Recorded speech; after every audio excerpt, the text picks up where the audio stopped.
This is Termaine Hicks. He served 19 years in prison for a crime he did not commit. He was convicted of SA. Basically, two Philadelphia police officers found Mr. Hicks in an alley with the victim. The officers claimed that they saw Mr. Hicks with the victim and that he had a gun on him and lunged at them. And then the officers fired at him and shot him, I believe, 3 times. Part of the officer's testimony was that they shot him from the front. This comes up later in the exoneration. After years of trying, Mr. Hicks and his attorneys, including those from the Innocence Project, were allowed to make an appeal and bring in new evidence, including DNA evidence, which excluded Mr. Hicks from being the perpetrator. In addition to that, forensics testimony from the original trial had said that a bullet ricochet was possible that could have bounced off a wall. Basically, new forensic evidence suggested that the entry and exit wounds were consistent with being shot from behind. So the officer's testimony was no longer valid because he had testified he had shot Mr. Hicks from the front.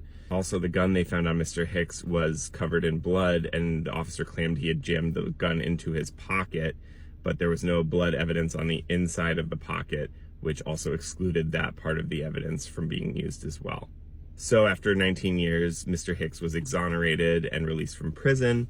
The reason I am talking about all this is because I'm running the United Airlines New York City Half Marathon on March 15th, and I am fundraising for the Innocence Project, who is doing this important work of exonerating people who were wrongfully accused of crimes. I have an overall goal of $1,500, but I'm trying to get $500 in the month of January. $500 would put us well on our way to hitting that goal.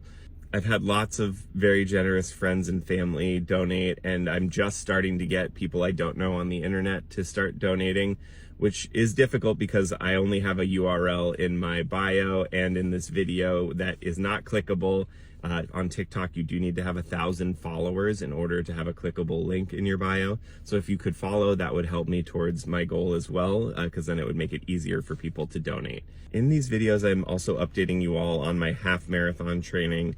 Today was a tempo run where I basically maintained like a 5 or 6 out of 10 pace for the whole time.